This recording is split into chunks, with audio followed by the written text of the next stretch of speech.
This episode of File Underwater is brought to you by two things. One, our patrons at patreon.com/Duckfeed.tv. We just recently restructured our goals. Check them out. Also, we are raising money. One of our friends and host of the level, Jala Prendez, needs some... we're raising some money for some medical care that she has to have done. So we're doing this through a weekend streaming event beginning on July 28th. Come watch. Come donate. It's for a good cause. It's for a near and dear friend of ours and of mine personally. And the medical system in this country is shit. So this is what we got, folks. This is what we have instead of universal health care. We have white guys streaming. So come watch. I'm doing so it's going to begin on the 28th at 1800 hours PST. And on Sunday, I'm going to be doing some game book stuff. Some audience participation, choose your own adventure style things I'll be reading on that Sunday. So again, that's the weekend of the 28th of July. Come check it out. Go to our website, and there'll be links on how to donate and stuff. But go to our website to see how. And we'd really appreciate it. Thanks.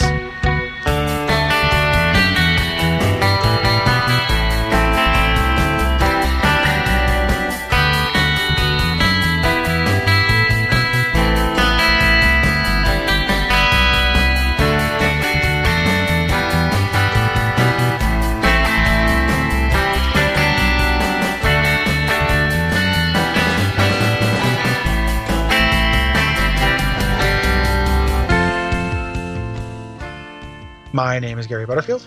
My name is Cole Ross. And you're listening to File Underwater, the show where we try to convince you that R.E.M. is 3/4 of the greatest rock band of all time. Oh. Dun, dun, dun. Now I got sad. Yeah. This week we're... the whole internet loves Milkshake Buck. The drummer that drinks milkshakes and is an R.E.M. 5 minutes later, I regret to inform you that Milkshake Buck has quit R.E.M. Oh no! that would be much better if it was Milkshake Berry. I know, but Milkshake Buck rhymes with duck. Yeah. Oh. It's weird how much staying power the Milkshake Duck tweet has. It's new, or it's like it's back now. It's like on T-shirts. It's in Urban Dictionary now. It's very funny. Like Milkshake Duck is a verb, and it is a very salient device, I think, that applies to a lot of things, regrettably, that happen online.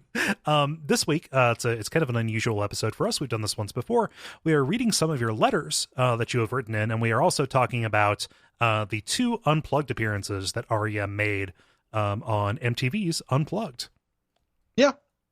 We like to have a little bit of extra content other than just a letters column on these. So the last one we talked a little bit about some things we'd missed, some live things. Yeah. We don't really have that, so we wanted a chance to talk about the Unplugged thing because those are kind of big deals. We're getting started with your responses, though. And boy, do I want to read this one. Well, you have to do it in the voice. Yeah. Smith raps via contact. What am I singing? What am I playing? What am I translating? Send out and sending.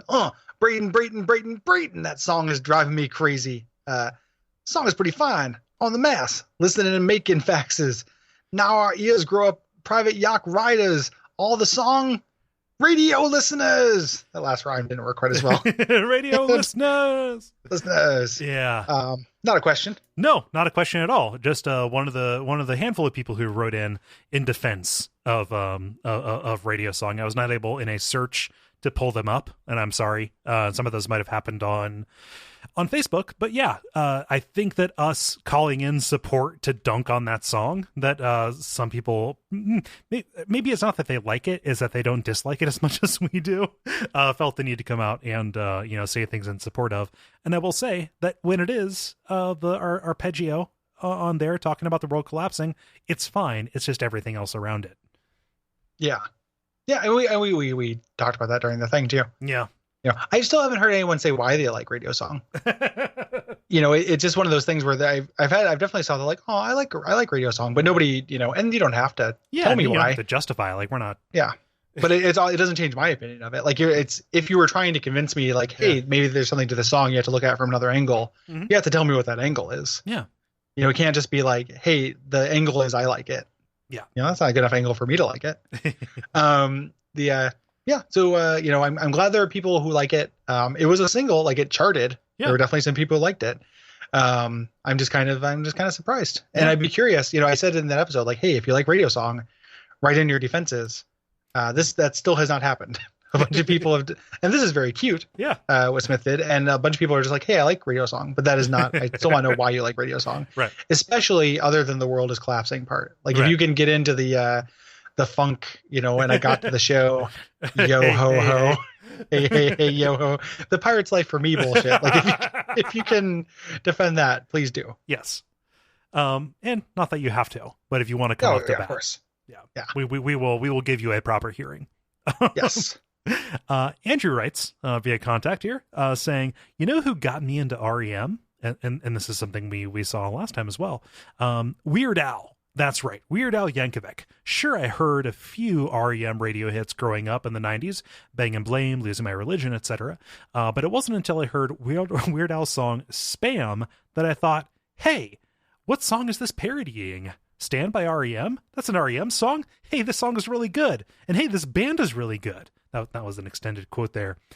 So Green was my first REM album, followed by Monster, and then everything in between, as Gary calls it, middle REM. I don't really have any other comments, just that I really love REM, and I'm always curious how people are introduced to certain bands. It's pretty weird that Weird Al brought me into so many new bands and genres. I hope I'm not the only one. Weird Al's great. Yeah. So last time, I think, what is it, like so-and-so's 1,000-foot TV or something? Yeah, Frank's 2,000-inch TV. Yeah, which was a style parody. It wasn't actually like picking up a particular song, but somebody else was like, oh, I like the way that sounds, and, was led to it. Yeah. It's... On one hand, it's kind of strange how relevant Weird Al has stayed, because I think he's kind of more popular than ever. Mm-hmm. Like he's been very adaptable and has gotten, really fast about like if a song breaks big and he has a parody, he just puts it out now. Like he's gotten really good at it, but like he's an incredibly talented man. Yeah, he's great. Yeah. Well, and he's also become more of a personality. He started appearing on like podcast circuits, and then he became the band leader on the Comedy Bang Bang TV show. His last record, he put out a video for every song on it. So it was like very quick and very digestible, and the videos are funny. Like they're, people share them on YouTube. Like he's very adept at picking up on this stuff. Like, and there's definitely bands I got into, or versions I heard. I think the first time I heard the Police, or like had that Police breakthrough, like I heard a couple radio singles, but they had it's a parody of King of Pain that's on Weird Al in 3D, which is and that's a good Police song. Yeah. Like late era Police song. And I remember hearing that and being like, this is fantastic. Like, I'm not even really listening to these like jokey, goofy lyrics. Like I just wanted to hear the song, and then got more into the Police. Yeah. So I had a similar experience with that. Yeah. Like weirdly, and I know this is going to sound crazy to somebody who's even like 3 years older than me. Weird Al got me into Michael Jackson. Like that was my first real exposure, because when I was growing up and like first hearing a lot of songs on the radio, it was like after Michael Jackson was kind of at his peak, but Weird Al had continued to do, Michael Jackson parodies of like stuff that was really good. So like I didn't hear Beat It, I heard Eat It. Like this is like, that is an amazing song regardless of what the lyrical content is. Yeah. It's kind of like, oh, like, yeah, this is Michael Jackson. And like, that was weirdly a bit of an intro to that for me. Also, Eat It, also on in 3D. Oh, which is like, was an album that like was kind of a commercial flop and critical flop in the Weird Al Behind the Music. They talk about that. But it has had a bunch of good songs on it. Here's something that you may or may not know. Did you know that Michael Jackson demoed all of his songs with just his voice? What? Like he did all the instruments with his voice and demoed them that way, and there's some of them on YouTube, and they're incredible. Huh? So if I say the word, are you going to do the Neil Cicerega thing? Like all of it was mouth sounds? Somebody, yeah, some. Yeah, like yes, no, but it's if you listen to it, so they have like Beat It, and it's him going like and he's doing like doing drums and doing everything. That's tremendous. He planned it all out with his voice, and then it's really cool to hear. Yeah, to hear. I had no idea that. I need to go find that like right away. It's pretty neat. I don't know how many of them are on YouTube, but there's definitely a couple. Yeah. Pretty cool thing, to do, I think.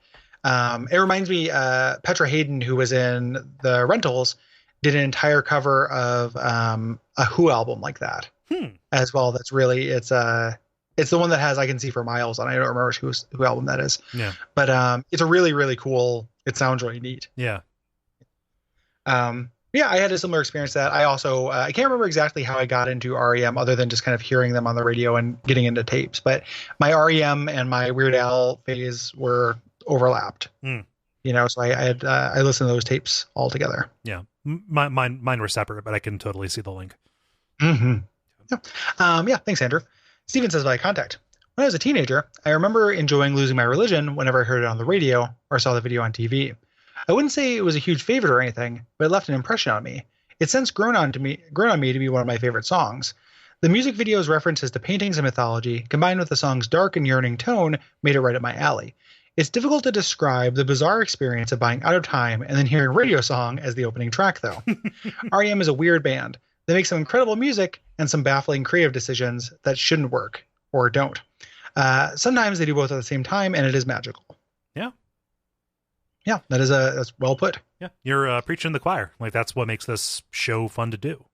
Is like that last scenario. In its entirety. I've recently I learned how to play Losing My Religion on the uke, and it's so simple. Yeah. It's just a couple of chords, and it's funny how they're always just like, it's kind of, we decided to really switch it up and switch instruments. And, I talked about this on the episode, but like, it's literally, this song is incredibly simple, and that naivete, like it sounds impressive to you because it's on a mandolin. Right. But if you're just going between A minor and E minor, it's honestly not that impressive. Like, right. And that's all that song is really. Yeah. It's even easier on guitar. Totally. Like, I imagine so, like, but it just works though. Yep. So. Yeah, well, what is that? I think we said it in the intro. Like, anybody could play those chords that Peter Buck is doing, but he put them in the right order. Yeah. David writes, I'm from Sydney, Australia. I found your podcast last week and have been listening to it on the drive to work and during the day.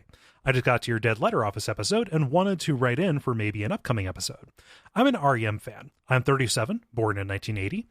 My parents didn't listen to them. Being from overseas, their earlier stuff would have been rare. I first picked them up in the early 90s when I developed a love of music. I began to buy their albums that I could find. I really love all of the links to the live stuff because I only got to see them live once when they toured for Around the Sun. I love your approach to this, and the background stuff is interesting. Funny about opinions on songs. Sometimes I agree, and sometimes I don't, but I like your passion. Internet discussions about ranking the albums always turn ugly, but we can all agree that Jazz Lips is a crime against music. Looking forward. Have you heard Hot Java? Okay. There's always more, and it's always worse, my friend. Java. Some hot Java. I'm looking forward to hearing your episodes on the albums where I first came in, Green to Automatic, and your opinions. So, hello from Australia, and thank you. So, all of that is a preamble to this, and I'm not sure how I can answer this, that I have an answer for this question, but we might as well put it out. Can I suggest that you could discuss and ask if there was a Hollywood biopic of the band that was made, which actors would play the band members? Yeah, that's tricky.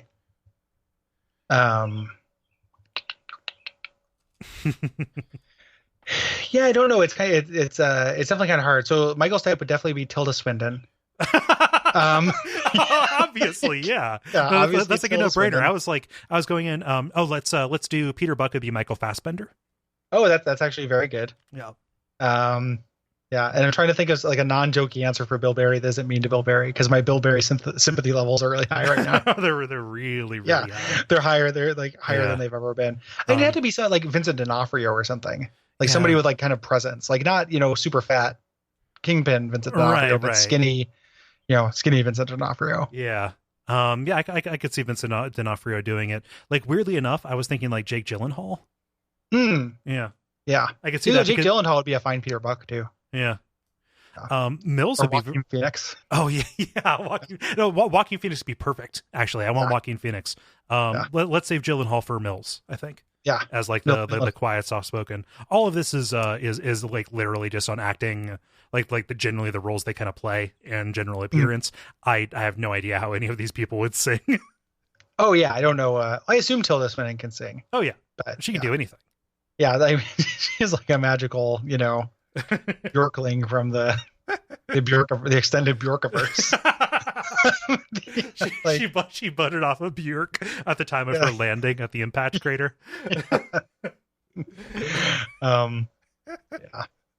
Yeah. So that's our guess. But if you guys have guesses, hit us up on Twitter or on Slack and stuff. Yeah. Or not guesses, but pitches for that. Yeah.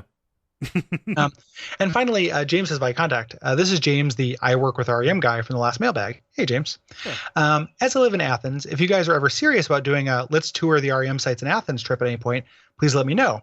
I have a spare bedroom and a Neo Geo MVS cabinet with windjammers in the garage. It's pretty rad. So hit me up if you need a place to crash. Thank you, James. Mm-hmm. I can't promise that any of the band members will be around, but we can drop in on their admin office and meet those folks. Kevin and Mercer are great. Maybe Burtis will be there, but there's tons of cool band tchotchkes in there. And we can tour my office, which boasts a conference room covered in REM RIAA sales plaques. Accounting. And yes, in spite of going out of business about 5 times, Weaver D's is open for business again. Yes, Dexter literally responds automatic to any query in a way a normal person would say, okay. Definitely check out the Grit Restaurant and Go Bar, of which Stipe is the landlord, and also because they're good. Not to be pushy or creepy, but think about it. We're not all Trump voters down here. I never thought. No.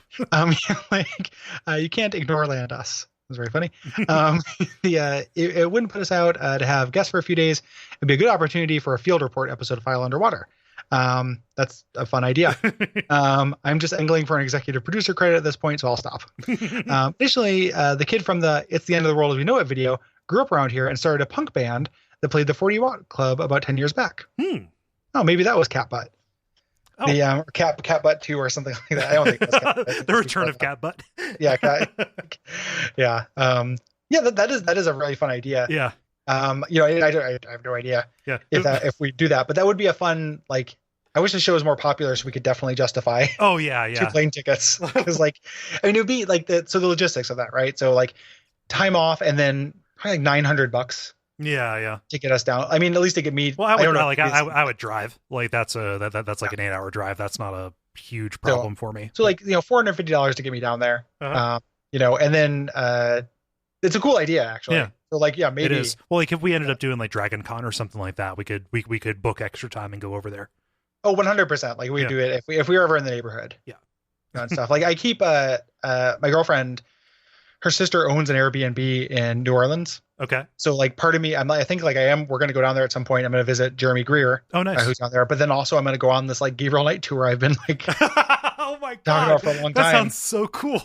Yeah. I was just it's all touristy shit, right? Like that he was not all the secret stuff. But I'm like, this is going to sound really dorky, but you should come with me to this thing. I'm going to go to all these game locations and just text my friend Derek pictures of them with quotes of Gabriel Knight for a whole weekend. And it's going to be literally the fucking best. That sounds amazing. Who doesn't, I want to go to that cemetery. I want to go to that voodoo museum. I'm going to go up and be like, can you tell me some of the voodoo loa? And then the guys go the first one is Ogan Baragli. And I'm going to go,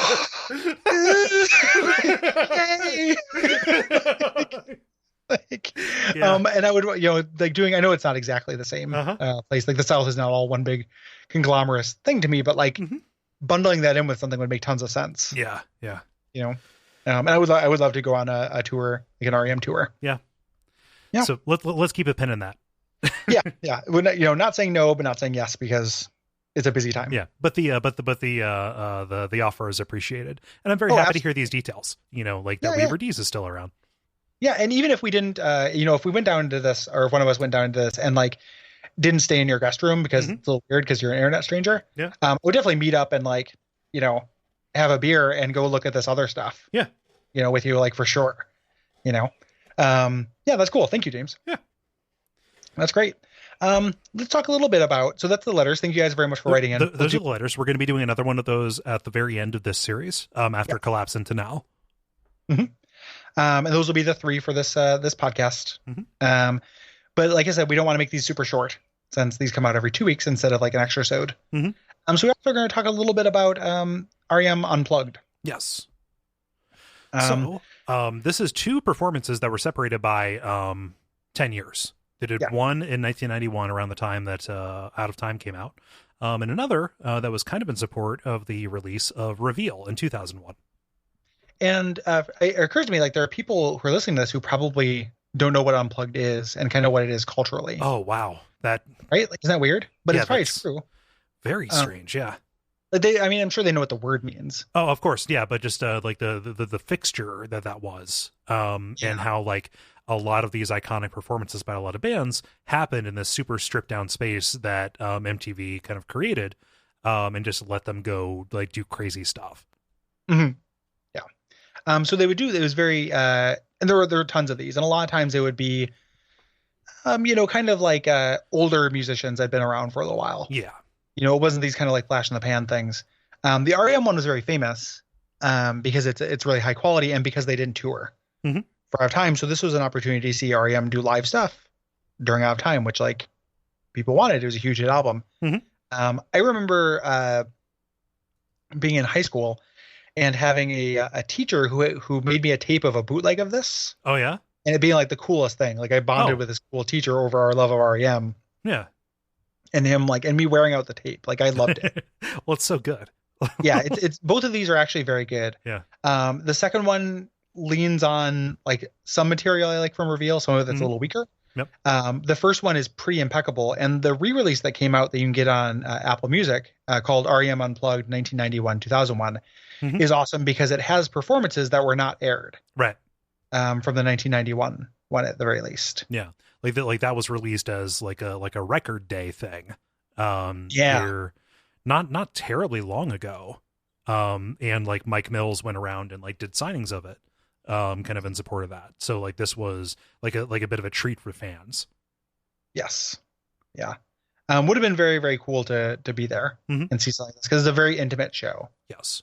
Yeah. Um, If you're thinking like MTV Unplugged, what am I thinking of? What am I thinking of? Nirvana had like one of the most famous. oh yeah, one of Nirvana's these. another one that like got packaged on its own. Yeah. And sold as a very popular album. Mhm. And that's also one that people always bring on guests, for these things because they need to kind of fill out their sound. Mhm. And that was the Nirvana Unplugged one was the first time I heard of the Meat Puppets Uh-huh. because they brought those guys on, and the Yeah. Meat Puppets are a good band in their own right. Yeah.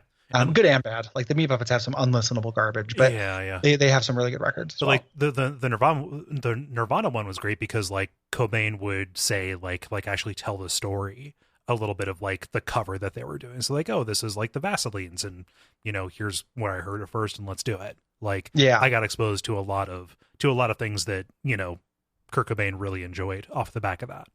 And he was way more of a mystery. He just Yes. needed somebody to let him in. They because he was or let them into him. He was he was way more enigmatic, and Stipe was too, but this was a little bit less than that. Yeah. Like he's a little bit further along, and he tells little stories and stuff Yeah. in this as well. There's kind of fun banter. Mhm. During there, so it's kind of like we're not gonna go song by song. We're gonna talk about the sets kind of generally, Yeah. and kind of standouts Mhm. of each one, and then and that's about it. Yeah. I love that these have an official release. Yeah. And the 2001 one was kind of after I jumped off of REM. Mhm. Like I picked up Reveal, but I didn't really follow it. I didn't have a TV, so I didn't know about the 2001 Unplugged until I found this on Apple Music. Yeah. When I first got Apple Music, so I was very happy to like know that it's cataloged. Mm-hmm. No. Yeah. So it's a weird choice for them to open up the first one with Half a World Away. I love that choice. It works so good. It's like it is unexpected, I guess, rather than being weird. Like I don't want to bring any value judgment to it, but just saying like, oh, that is not obvious. In general, it's a very varied set list. Yeah, yeah. And if you recall from the Out of Time episode, that's my first of that album. That's my fave. Yeah. I love this performance of it as well. It really kind of sings acoustically. Yeah. Very, very rich. Yeah. And like pretty much in general, this doesn't fall into the usual acoustic version trap of everything being slow and drawn out. The choices that they make for what to adapt and how they do it end up retaining a lot of the energy and bring some kind of nuances of the performance out in a way that, like, I think is promised in a lot of acoustic versions, especially like acoustic live versions, but isn't always followed up on. There's only like one thing on here where I think like, yeah, I'm kind of happy to hear the novelty of that. Okay, two. Specifically like It's the End of the World and Pop Song 89, I do not think work acoustic. Yeah, they're a little bit, especially like Pop Song 89. It's a little bit closer to the shitty demo version. Yeah, that we heard before. Like it doesn't totally work. Radio Song shows up on here. Yeah, which like they're promoting it as a single from that album. They'd have to, and that's a weird song with just kind of without the rap break. Yep. Like it doesn't make it that much better because it still has the Pirate's Life for Me part. But I think the first set kind of starts out. It starts out with Half a World Away, as we mentioned, and then goes a Disturbance at the Heron House, which is a little bit of a weird choice too. Yeah. Which works out well, but that's not a single. That's not, that was a couple albums ago. It's just definitely odd. Yeah. Like there's so few kind of reaches back to the IRS years in this. Like most of it is, from Warner that like you have to, kind of read into why they made those choices. I like Disturbance at the Heron House just fine. But yeah, it's like another one of those weird curveball choices, and I'm happy to hear an acoustic version of it. Yeah, for sure. They do kind of like unremarkable versions of the singles and big songs from Out of Time. Right. Really. So Half a World Away works really well, and mostly because of its place in the set list. But then they do kind of like somewhat, and then the weird Radio Song, they do kind of perfunctory versions of Losing My Religion, which is a good performance, but it's also, that song is very acoustic kind of generally. Yeah, it doesn't bring a lot new to it to hear it without the production on top of it. Right. Yeah. And they do Low and Belong, which kind of make a sense, even though I think both those songs kind of don't benefit very much from this treatment. No, they kind of lie flat for me. Yeah. People lost their shit about Belong when that showed up. That was a big, like weirdly enough, that was a very popular song from that album. Yeah. And we don't need to again go over like the songs in general again, but like it's weird to hear. Yeah. In this post REM world, it's like really concrete reminders that these guys were gigantic rock stars. Yeah. Is an odd thing. There were a couple of, while we're talking about odd choices, a couple things like they paired Endgame and Fretless together. That is, so both of those were not on the original version. Right. Those were not, and those are very, very strange. Yeah. So doing Fretless at all is an odd choice. And like we talked about Fretless, and that's like a song I feel a little bit mixed about. Yeah. Listening to it again on here, I kind of felt I liked it a little bit more, mostly because of the really weird long outro. Yeah. The song has like it starts like I don't like the verses of this, the very beginning of it, but it gets weird and cool. Yeah. Eventually. And this kind of underlines it, like doing this acoustic way. And like nobody in the audience had heard this song before, like they weren't going to really push it. It was just definitely an odd choice. Yeah. Who knows? It seems that by including this in the release version, makes sense why it didn't pop out on TV. Including in the release version is like, hey, we're throwing people bones. Yeah. And they recorded it like it was, it was captured. Yeah. So why not? Yeah. Yeah.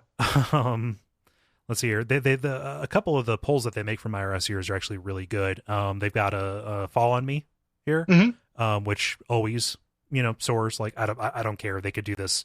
They could do an 8-bit version of Fall on Me, and it would still sound fucking beautiful. I bet you that exists. I'm sure. Yeah. Yeah. Swung Hummingbird, which feels like a really natural fit for this kind of chamber kind of approach. Yeah, and really, really works, and is a weird song. Like I like how both these sets are not kind of afraid to expose, squares to like weird REM. Yeah. And then they do Rotary 11, which is a super weird choice. Yeah. Not Rotary 10, not the one that's on an album. Rotary 11, the weird B-side. Yeah. And then, kind of ends with World Leader Pretend, which I love that they didn't end with like, a big song from Out of Time. Yeah. They go back to the last record to a non-single that they just wanted to give the treatment. Yeah. Like all in all, it's a very classy kind of set. Yeah. In the sense that they get, when we talk about these, weird curveballs, by putting the weird stuff in, you get the sense they believe that this would work. They put their back into it, and this wasn't an entirely mercenary move. No, exactly. Like, hey, we're going to be on MTV at a time when that was still a really, really big deal. And that wouldn't be true, 10 years later when they went back again. So like it is like this weird authenticity play. Mm-hmm. Yeah.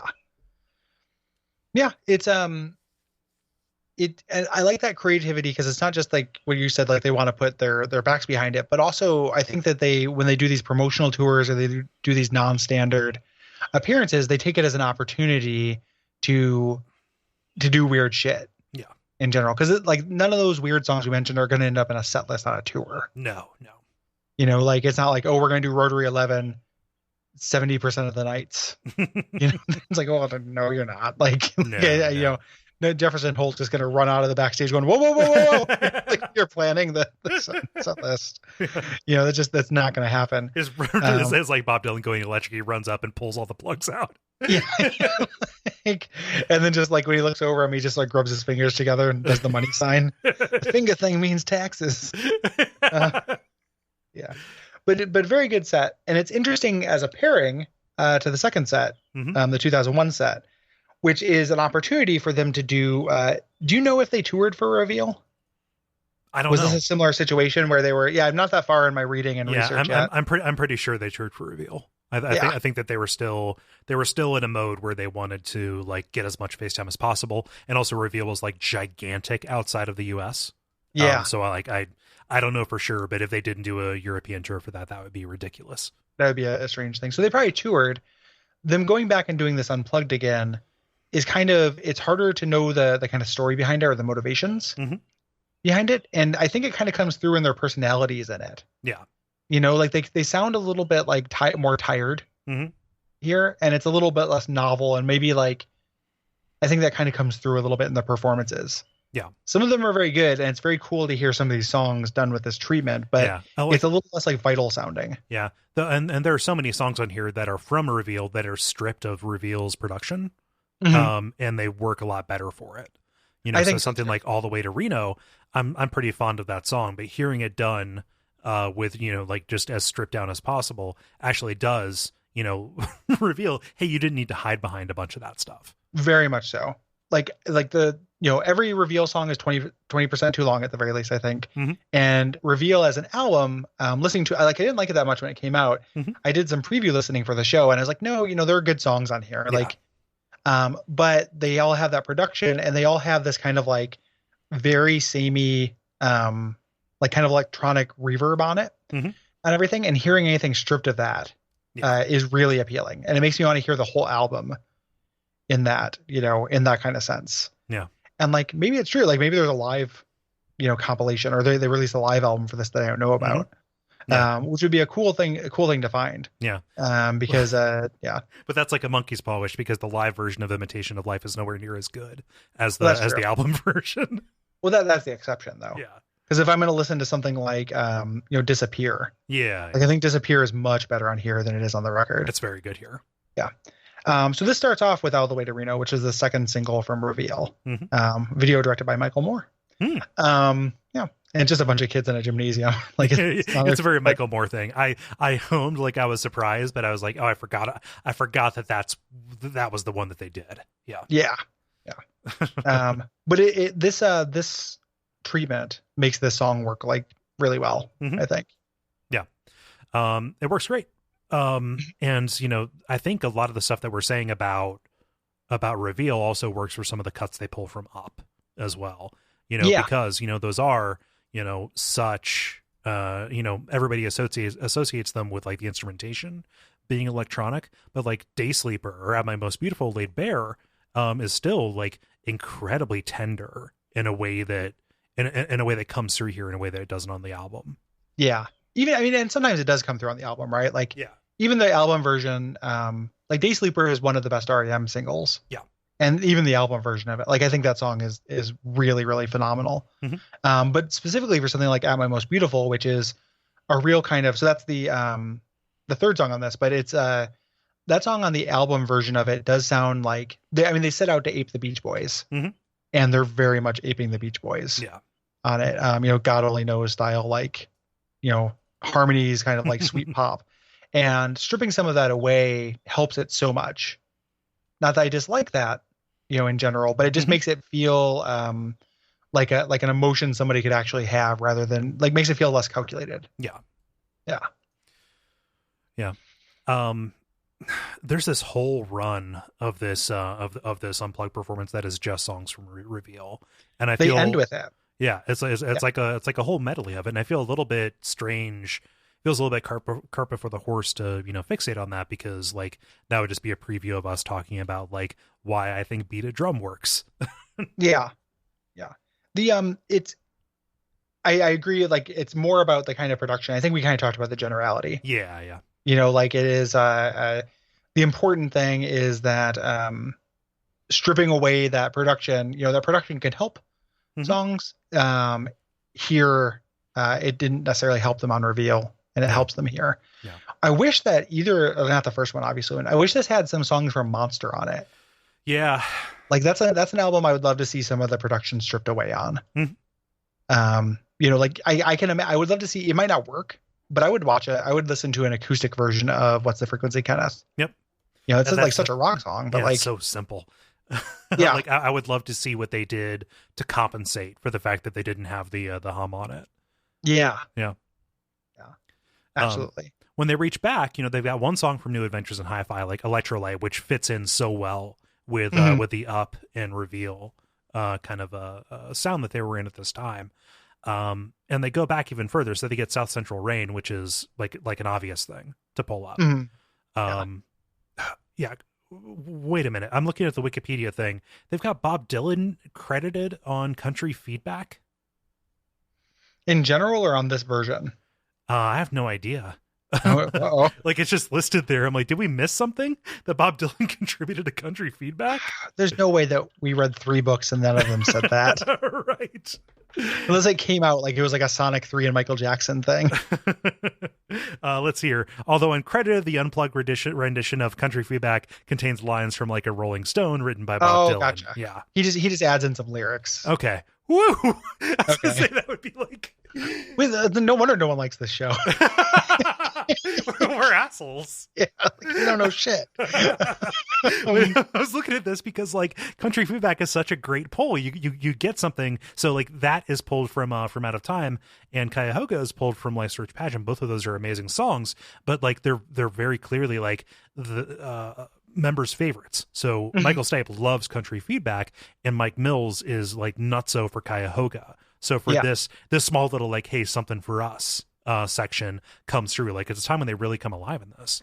Yeah, and they even say it. Like, I think when they do Cuyahoga, he's like, or when he says Central Rain, actually, he's like, this is a very pretty old song. Yeah. Like, this is like, we're reminding ourselves almost that, oh, we did that. Yeah. Like this is our favorite thing we've ever done, or something like that. Yeah. Yeah. Extremely sweet. Yeah. That kind of stretch. After that, they get into the some hits. They do Imitation of Life, of course. I think this benefits from being a studio version rather than an acoustic version. Yeah, quite a bit. So the changes are made purely for vocal consideration on Michael Stipe's part, because in the studio version, the chorus is very high, and it's very sustained, and helped by the production and the reverb in a way that him being in that register wouldn't really be borne out. Without the benefit of that. So like Imitation of Life doesn't soar like you would want it to in the in the acoustic version, and the verses can only carry it so far. Yep. So it's a little bit worse version, but they had to do that. That was the lead single from Reveal. They do The One I Love, and they do Find the River, which is a weird choice. Like, that's not something I don't think they maybe had not done that live before. Maybe period. Yeah. It's a good song. The One I Love is a little bit obvious. Yeah, the Find a River is really good. This version of it's very good. Yeah.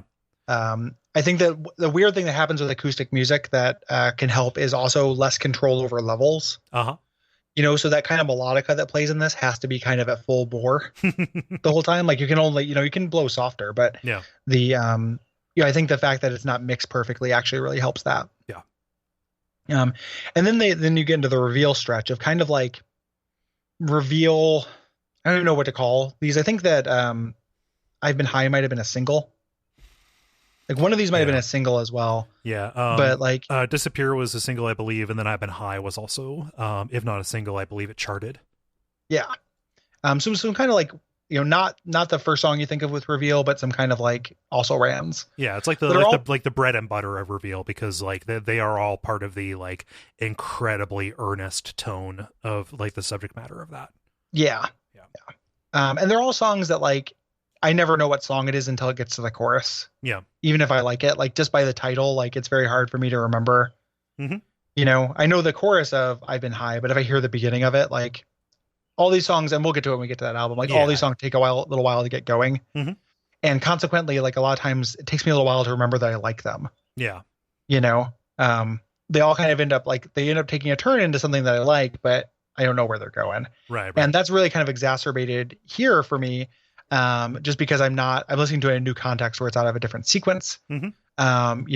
I have to actually like really know the song. And part of that is just, I don't know the songs quite as well. Yeah. Yeah. I know I'm a little bit better. Like this was kind of a crowd pleaser for me, a crowd of one, me sitting in my living room alone. Yeah. The world's number one reveal fan. Yep. Yeah. Play the lifting. Yeah. Like that's why you should start tweeting at Millsy. Play the lifting. Just like, where? What are you talking about, Ross? Baseball Project covers I've Been High. Michael Stipe isn't here. And then when he says what, and then I respond with Baseball Project plays Parakeet. Like we just like, go through as the champions for unpopular like REM albums. Yeah. Why not Smile, Millsy? This is funny for exactly like four people. Like there's nobody you get. But they end with an up song. They end with Sad Professor, which is I think really works on here. Yeah. That like kind of a cool like classic dramatic chorus REM song. That has a really kind of annoying title that's too on the nose. Yeah. And then becomes better than this, like, than it lets on. Yeah. Again, I'm happy they didn't end with like, oh, here's Losing My Religion as part of the encore. Yeah. It's kind of stuck in the middle. Yeah, because in general, like this set list is a little bit more up the middle than the first one. Yes. Yeah. I agree with that. And definitely kind of comes across as a little bit more like the way they talk about it, like you can tell the band is not quite as like energetic at this point, even just kind of in hearing them talk between songs. Like this feels a little bit more like an obligation. Like it's possible this is just in the middle of a tour or something too, or they're just 10 years older. Oh man, that last one most of all, I think. Yeah, I think that's the case. So, and then it makes this an interesting kind of like transition when we eventually get to Accelerate and Collapse into Now. Yeah. When the band makes a concentrated effort to be kind of young and fast again with, not entirely disastrous, but also like, kind of uneven results. Yeah. But you get to see a little bit of that on its way here. Mm-hmm. So this coverage is actually kind of well placed because we are looking back and looking forward. 1991, that was another kind of inflection point for them right before they broke big. And, 2001, they were well into, the territory of like, we are the band, like Up and Reveal are representative of us. And so these two paired snapshots, straddled between New Adventures and Up, it makes sense to talk about this now. Yeah, I think so too. And it also is like a tantalizing, like, thing for me, just where I haven't read that far ahead, but I want to get the story of like, I want to know what the story was behind Reveal, like the intentionality behind it, and really what the intentionality was and thoughts were on Around the Sun. Yeah. Which like, Reveal like has its defender, and then there's fuck you. But Around the Sun is kind of universally. Someone in Germany just got very upset at you. I mean, I don't hate Reveal, right. But like, I don't like Around the Sun very much. I think it has like exactly like one or two good songs, and like and then the good songs are not that noteworthy. They sound like REM. So I'll be really curious to see like what the band thought of that, what the circumstances were. I'm gonna have to where they came out and like what a fucking stinker if they came out being like, oh, we think it's really strong. Yeah. I'm gonna have to lash myself to the bow to listen to Around the Sun. It's gonna be intentional. Yeah. You know, like I'm gonna have to sit down and just be like, I can't do anything else because I know all of this will just bounce off my head. Yeah. These are the REM songs I've heard the least. You know, so yeah, it's gonna be tricky. But I'm still looking forward to it because why wouldn't I be? You know, it's like it's still gonna be fun to look at it from that angle. Yeah. You know? Yep. So yeah. So thank you to everybody who wrote in. If you want to write in for the next letters section, I go back and basically look at everything that is sent. So don't wait for us to make the call. You know, if you're listening or you have a response, if we insult your own personal radio song, go to either fileunderwater.net and use that contact link, or go to duckfeed.tv/contact in order to send those our way. We like seeing it. We like knowing that you're out there. This is fun for us. Like we've kind of talked about, like, we're not trying to be shitty by saying nobody listens to this. This is very much like us playing to a very small and intimate crowd, much like an Unplugged performance. Yes, exactly. Like this, it's always File Underwater Unplugged. Yep. And Unplugged for us. Yeah, so thank you guys very much for listening.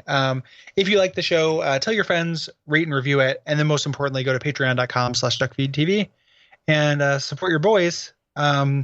You know, maybe not your main boy, not Millsy, but like your secondary boys. Yeah. Billsy and Killsy.